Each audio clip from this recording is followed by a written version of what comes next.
Welcome to Going the Extra Mile, a podcast brought to you by Newleaf Training and Development. Each edition is sure to lift your spirit and encourage you in today's working world. Enjoy! Theft at work.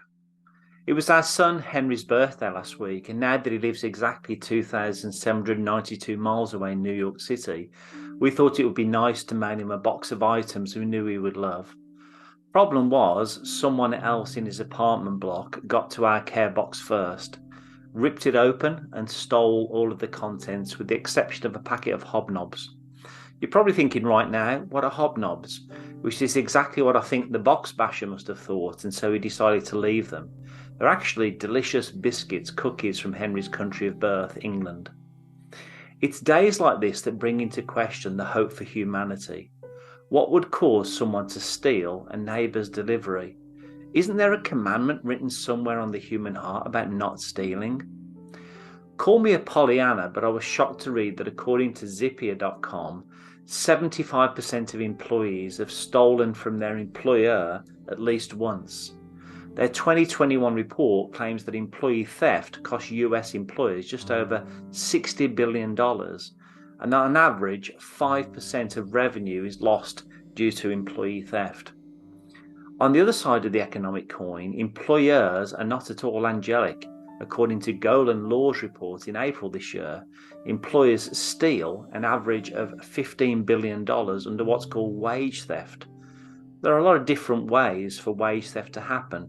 In some cases, workers are not given a final check after they quit or have their positions terminated, even though they're due.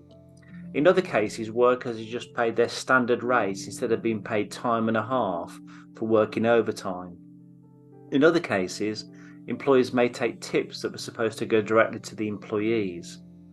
Flipping the coin of deceit back over to the employee, Workforce.com cites that 75% of US-based businesses have problems with time theft.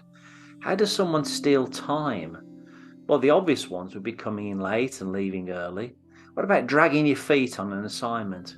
Working half-heartedly? Wasting other people's time too by gossiping or simply shooting the breeze with no aim in sight?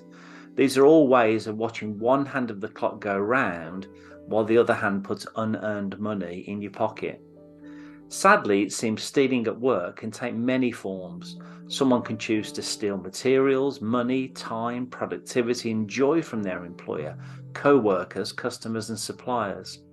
Some other sad statistics I found was that according to the CU Times 2019 report, 85% of embezzlement cases were perpetrated by an employee at the managerial level or above. 64% of occupational fraudsters had a university degree or higher, according to the 2020 ACFE findings.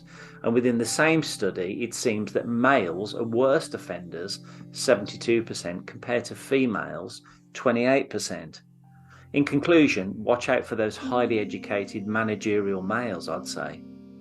The ACFE report also claims that 30% of business bankruptcies are due to employee theft. It was disheartening to then read of the failings of our legal system under the National Retail Security Survey of 2019, reporting that on average, only 39 cents on the dollar of theft is recovered under settlements. I'm no great philosopher, but I'm scratching my head wondering, why do we steal from each other? I look around and I don't see anyone starving to death within the workplaces of this wonderful country of 50 stars. What has gone wrong inside each of us to want to steal something that isn't ours? We have a minimum wage. We have opportunities to excel and advance. We're living and working in the world's largest economy. There's enough for everyone who's willing to work for it. With the people of the United States being the most generous country in the world, according to the World Giving Index survey of 2021, we don't need to steal from each other. Someone somewhere will give and help. I'm so sorry, Henry. I'm so sorry to all who suffer at the hands of a theft, be it on the stairwell of an apartment in Manhattan or within the walls of the workplace. I hope you found that short story useful, and if you did, feel free to rate, review, and share this podcast. We'll be back next week with another episode, and we also invite you to check out our other weekly podcast, Take 5, an inspiring interview with a leader worth listening to. Bye for now.